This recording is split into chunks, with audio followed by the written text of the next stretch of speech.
이재명 대통령 지지율 60% 이상으로 회복하겠습니다. 올리겠습니다. 존경하는 국민 여러분, 사랑하는 당원 동지 여러분, 민주당을 민주당답게 더 강력한 개혁당 대표 후보 정청래입니다.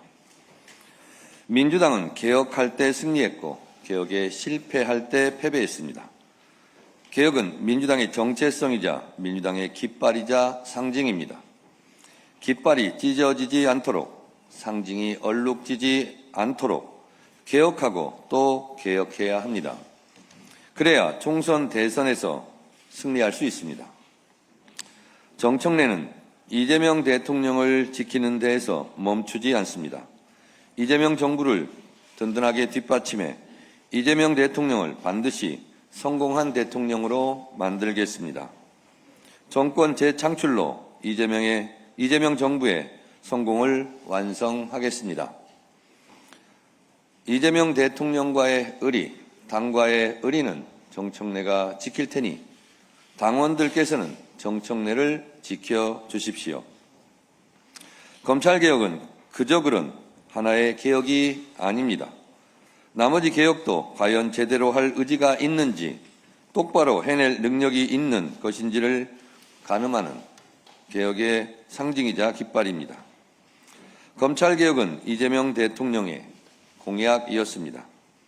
지난 당대표 임기 1년간 추석 귀향길 검찰청이 폐지되었다, 역사 속으로 사라지게 되었다는 뉴스를 전해드리겠다는 약속을 지켰고, 공소청법, 중수청법을 통과시키고 보안수사권 전면 폐지까지 검찰개혁을 완수했습니다.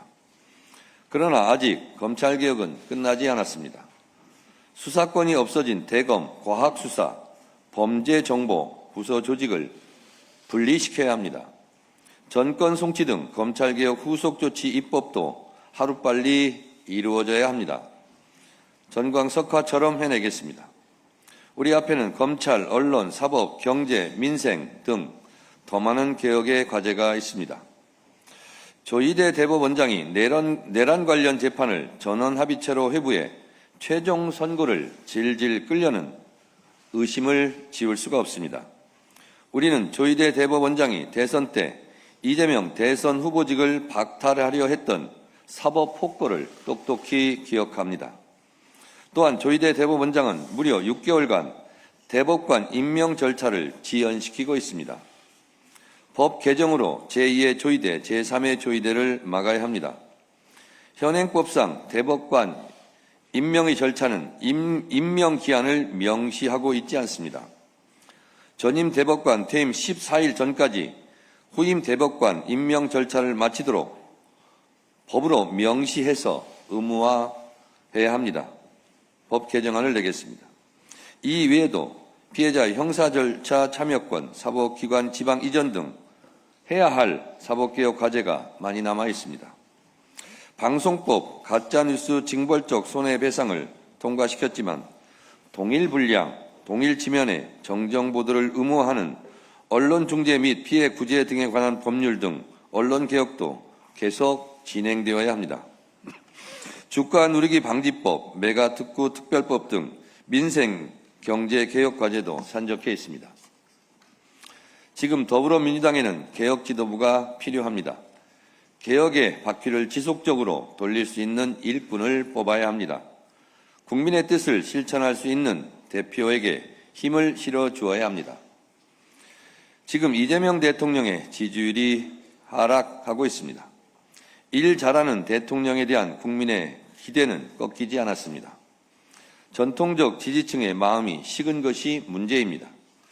이재명 대통령이 다시 국민주권의 정신을 되찾아 국민을 믿고 국민과 함께 해주신다면 언제든지 국민들은 높은 지지율로 응답해 주실 것이라 확신합니다.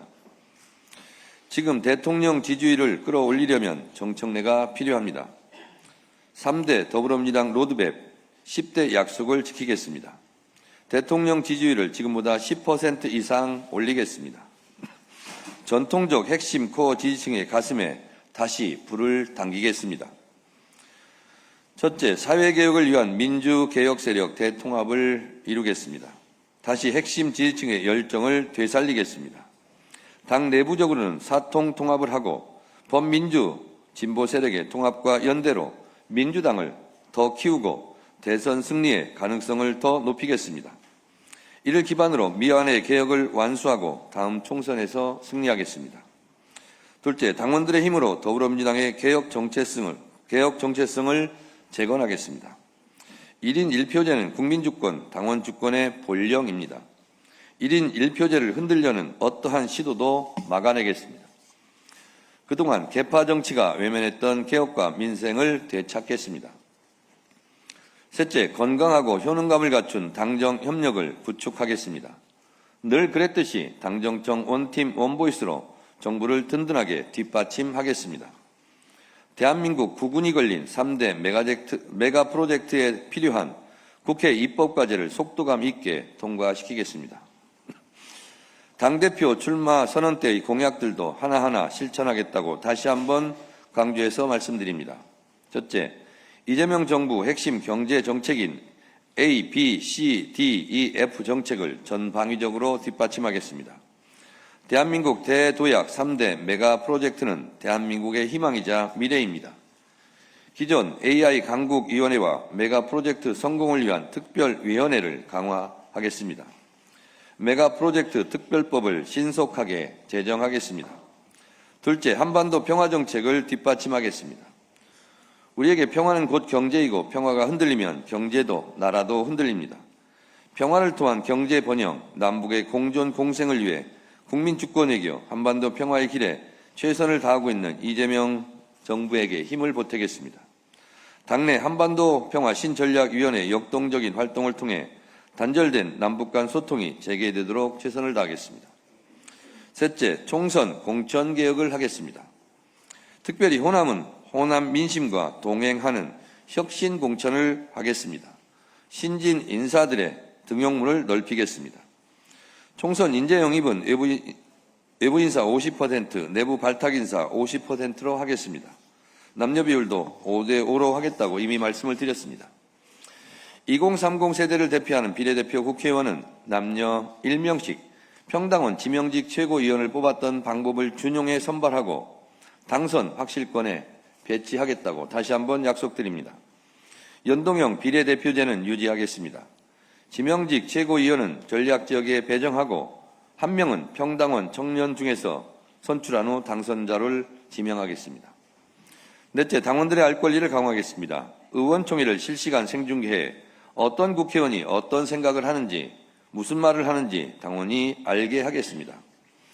전당원 투표제로 당의 주요 정책을 결정하겠습니다. 2030 세대위원회와 4050 세대위원회를 신설해 근본적으로 문제를 해결할 수 있도록 하겠습니다. 2030 세대들에게 시혜적 차원이 아니라 문제점도 같이 토론하고 해결 방법도 2030으로 하여금 그 방법을 내오게 해 당에서 도와줄 수 있는 것을 요청하면 도와주는 방식으로 하겠습니다. 다섯째, 국가보훈정책특별위원회와 호남발전특별위원회 등 제 임기 동안 호평을 받은 계속해야 할 기구는 지속시키겠습니다. 광주의 5.18 기념관 건립에 필요한 예산이 반영될 수 있도록 하겠습니다. 이것은 광주 5.18 단체와 광주 시민들이 요구하는 것입니다. 5.18 말하는데 5.18 기념회관이 없습니다. 애국가 보훈은 민주당이 더 잘한다는 말을 들을 수 있도록 하겠습니다. 여섯째, 6.3 지방선거 공약을 지키겠습니다. 강릉과 목포를 잇는 강호축 완성, 그냥 해드림 센터 등 지방선거 공약 실천단을 만들어 약속을 지키겠다고 다시 한번 강조합니다. 지방 분권을 강화하겠습니다. 광역의원 1인 1정책보좌관을 관철시키겠습니다. 투표도 1인 1표인데 광역의원은 정책보좌관 1명이 2명을 보좌하는 아주 기형적인 형태입니다. 1인 1정책보좌관을 관철시키겠습니다. 지역별로 천차만별인 기초의원 급여도 현실화하겠습니다. 일곱째, 원외 지역위원장들의 고충을 덜어드리겠습니다. 지역위원회 합법화에 맞게 아직 미진한 부분, 후원회 제도 등 이런 부분은 더 채우고 각 지역위원회가 원활하게 활동할 수 있도록 중앙당에서 지원을 아끼지 않겠습니다. 국민이 신뢰하고 사랑하는 이재명 대통령, 국민들께서 이재명 정부에 더 큰 자부심을 가질 수 있도록 저와 더불어민주당이 더욱 노력하겠습니다. 존경하는 국민 여러분, 사랑하는 당원 동지 여러분, 이재명 대통령이 역사의 수레를 앞에서 끌면 정청래는 뒤에서 힘껏 밀겠습니다. 이재명 정부가 하고자 하는 모든 일을 위해 더불어민주당은 모든 입법을 회속정처럼 실행하겠습니다. 명실상부한 국민주권정부, 국민을 믿고 국민과 함께하는 이재명 정부가 되도록 강력하게 뒷받침하겠습니다. 명실상부한 당원주권정당, 당원을 믿고 민주당의 가치를 실현하는 개혁정당, 계파정치 타파 사회개혁을 완수하겠습니다. AI 반도체 강국 3대 메가 프로젝트 속전속결, 주식시장을 국민의 안전한 투자장으로 반등, 경제 도약 서민의 삶을 안정화하겠습니다. 제가 당대표로 당선되면 첫 일정으로 광주를 방문해 서남권 반도체 클러스터 성공을 위한 점검부터 하겠습니다. 서울 등 부동산 정책과 단일 종목 레버리지 ETF 등 주식시장 양극화 문제와 이 문제로 고통을 받고 있는 문제를 해결하기 위한 당정청 협의에 곧바로 신속하게 들어가겠습니다. 추미애 경기지사를 만나 경기도의 재정 상태를 논의하고 경기도정이 하루빨리 정상화될 수 있도록 당이 총력 지원하겠습니다. 정청래는 변함이 없습니다.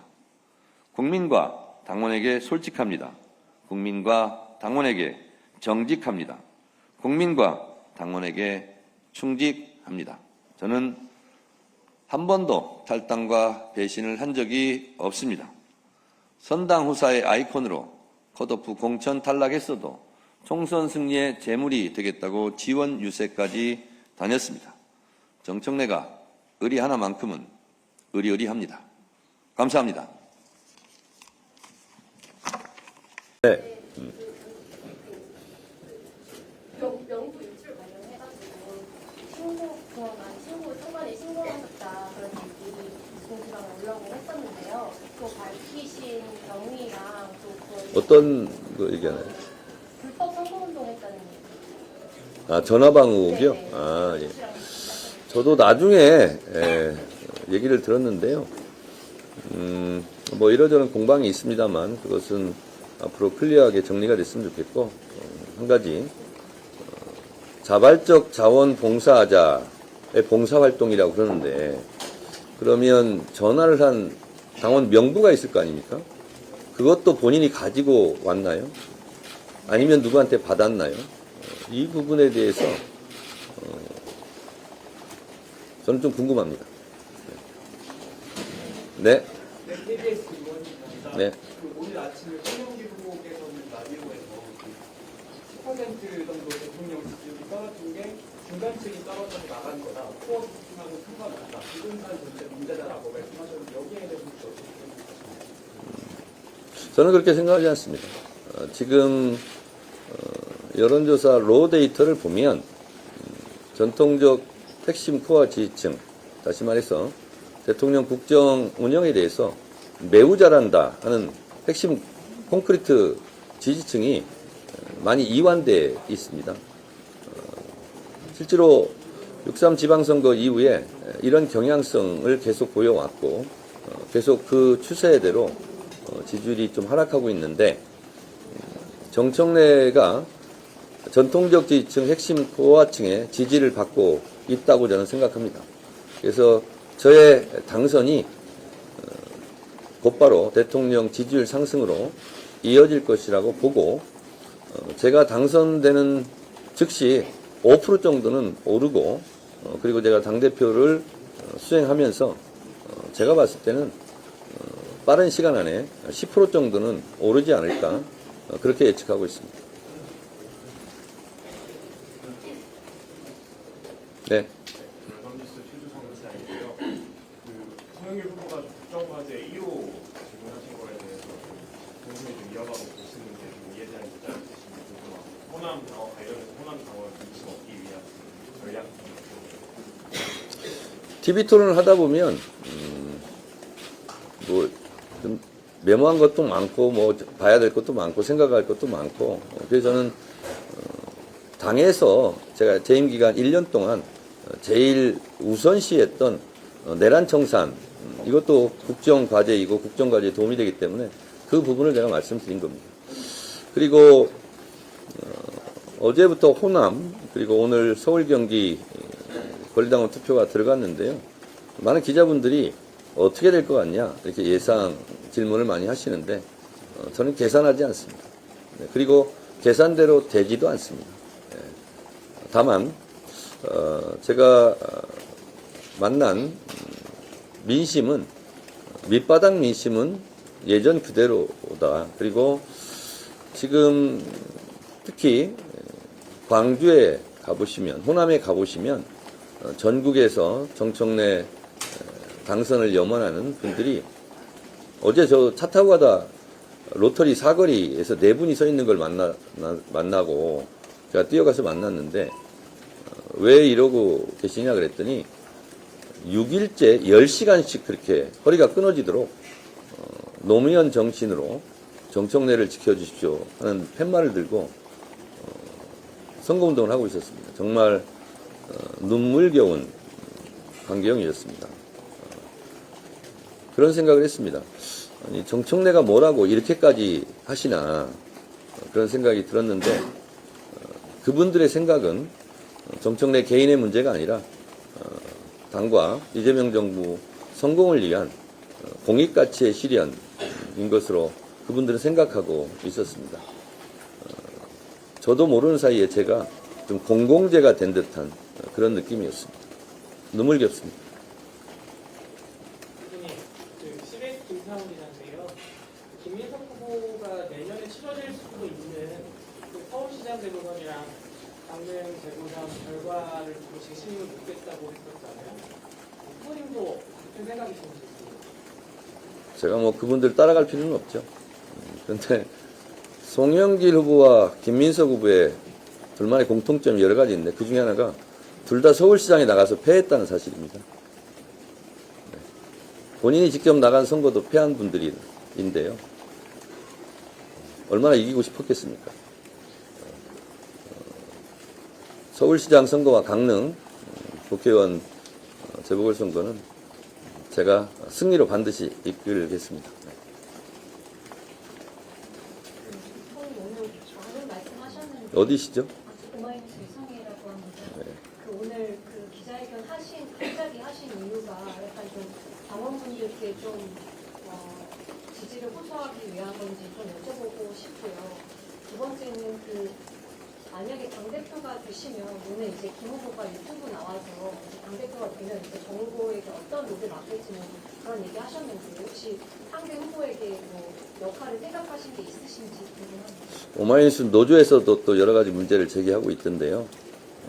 제가 갑자기 뭐 뜬금없이 하는 기자회견이 아니고 원래 최종 선거를 앞두고 보통 기자회견 같은 거 하지 않습니까? 그래서 그 차원에서 또 출마 선언 때 했던 약속들을 다시 한번 상기시키고 다시 한번 다짐하고 그리고 지금 계속 지지율이 대통령 지지율이 떨어져서 저도 굉장히 당황스럽고 마음이 아픈데 이번 전당대회 기간을 통해서 정청래에 대한 개혁성 그리고 정청래에 대한 진정성 이런 부분들이 우리 전통적 핵심 코어 지지층을 중심으로 형성이 돼 있다고 제가 생각되므로 정청래 당선이 대통령의 지지율을 더 올릴 것이다 하는 확신이 들어서 오늘 그 말씀을 강조해서 드렸고요. 특히 TV 토론을 통해서 여러분들도 보셨겠지만 3대 메가 프로젝트 서남권 반도체 클러스터 부분에 대해서 두 분이 디테일이 좀 약하신 것 같았어요. 그런데 생명은 속도전이거든요. 제가 누차 말씀드렸습니다만 반도체 특별지원법을 신속하게 하루빨리 만들어서 이 법에 의해서 다 착공도 시행되는 거기 때문에 그런 신속한 절차, 속도전이 생명인데 속도전 돌파력, 추진력은 정청래가 한 수 위다. 저는 이렇게 생각하고 있습니다. 저 브레이크 뉴스 김준영 기자인데요.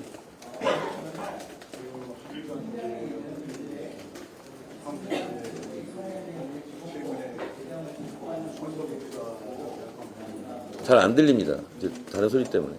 한미 관계가 흔들리고 있는데요. 지금 북한 문제로부터 최근 선거 문자와 대학관 방문한 것도 그래서 전시작전권 문제라든지 핵심 잠수함 연관되어 있는데 거기에 대한 당대표라는 공안이 있으십니까? 제가 당대표를 하면서 더욱 깨달은 것은 민감한 금융정책이라든가 부동산 문제, 외교관계는 당에서 먼저 얘기하는 것이 전체적인 기조상 좋지 않다 이렇게 생각합니다. 그래서 그런 문제는 정부 주도로 또 청와대 주도로 하는 것이고 후속 조치라든가 또 당에서 레버리지 지렛대 역할을 할 수 있는 부분은 청와대에서 말하기 곤란한 것은 당에서 대신하고 이런 게 필요하다라고 생각을 합니다. 그래서 제가 오늘도 한반도 평화 신전략위원회를 더 강화하겠다고 한 것도 당이나 정부나 청와대에서 좀 하기 곤란한 내용은 당에서 먼저 선도적으로 하겠다는 취지이고 그래서 당정청이 그런 부분에 대해서는 필요한 역할을 적절히 잘하는 것이 중요하겠다 그런 생각을 했습니다. 네.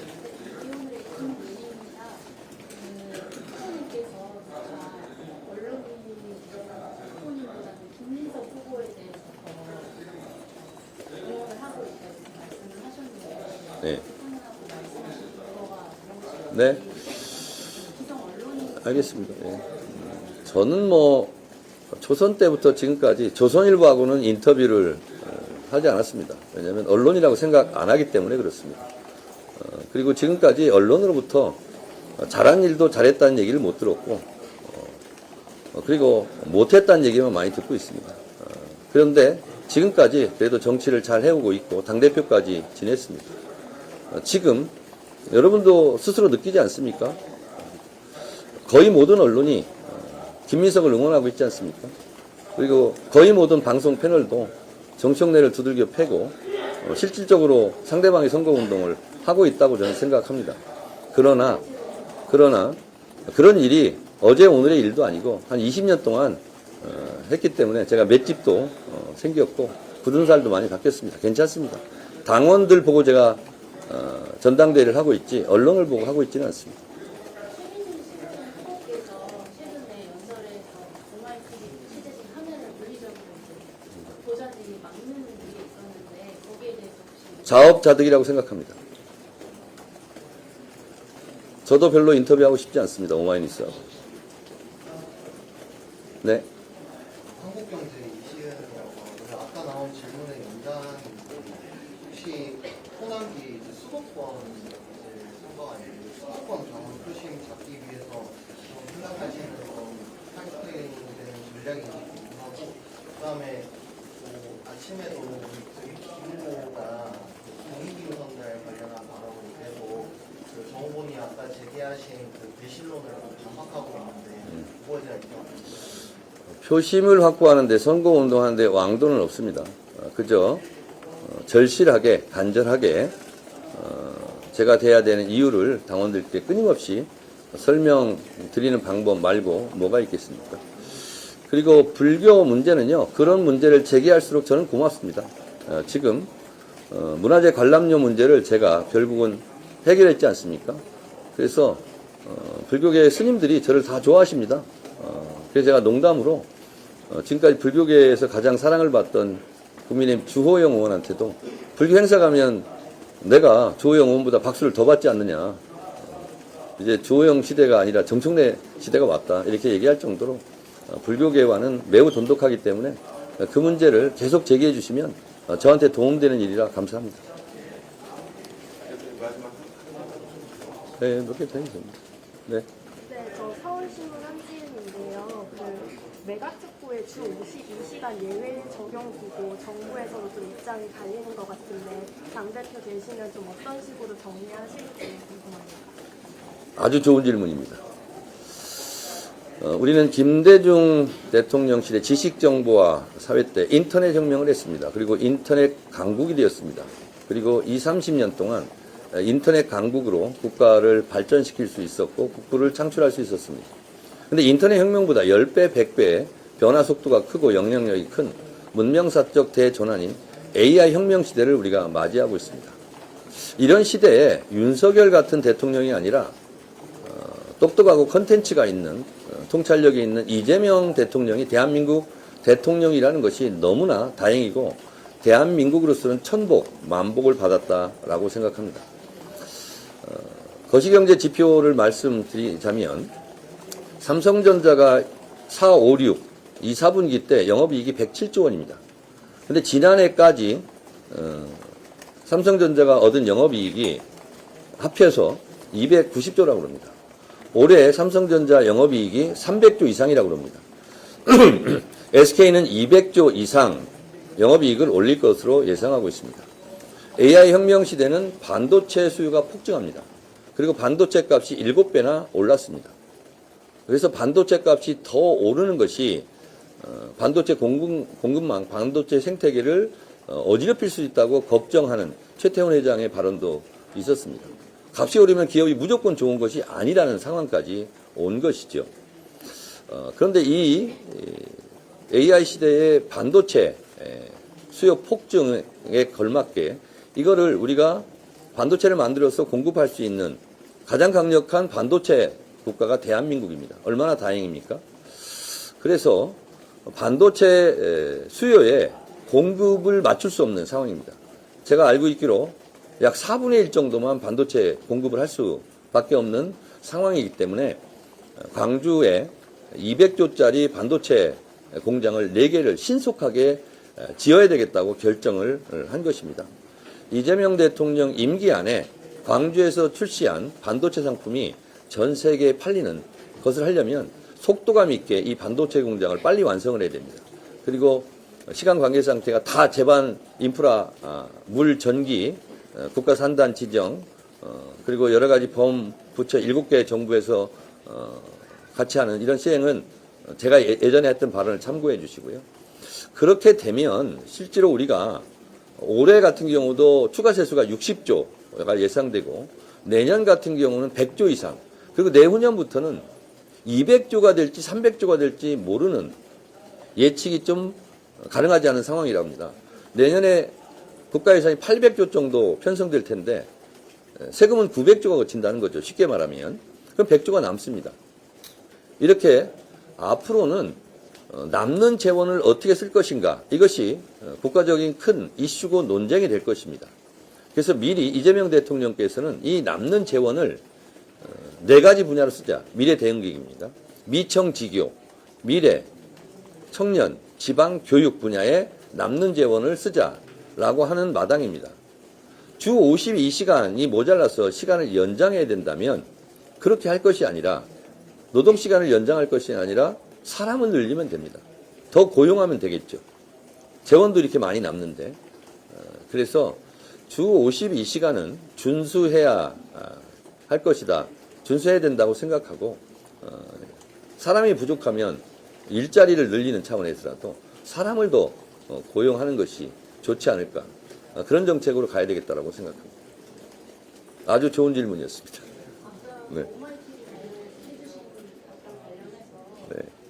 공론장에서 연설회 현장에서 취재 허가를 받은 장소에서 네. 국회의원이 자신에게 비판적이라는 이름을 촬영을 나가도 되는지에 대해서 논란이 계속 있는데요. 거기에 대한 소감이 있습니다. 그 취재 현장에서 조선일보가 저한테 인터뷰를 요청해도 저는 안 할 것입니다. 다음에 해주세요. 네. 다음 분 질문 기회를 드리죠. 네.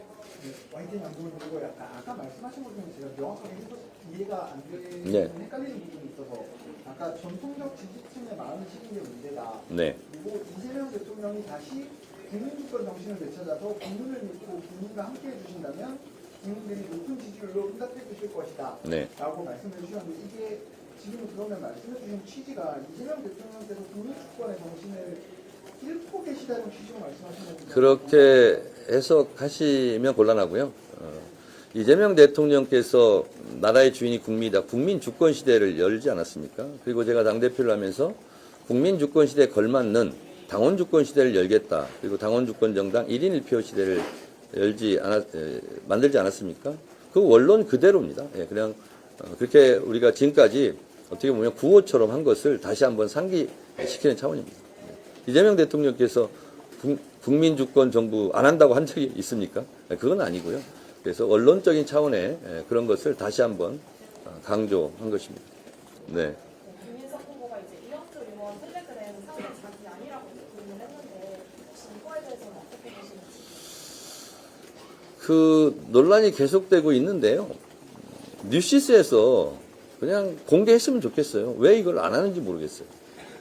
기자들은 국민들이 알 권리를 위해서, 알 권리 차원에서 여러 가지 것들을 뭐 공개하기도 하고 때로는 뭐 공익 제보를 받아서 폭로하기도 하고 그러지 않습니까? 근데 뉴시스 사진 기자가 누군지 알 거 아닙니까? 저는 이걸 왜 공개하지 않는지 그게 또 좀 이상합니다. 공개해 주셨으면 고맙겠습니다.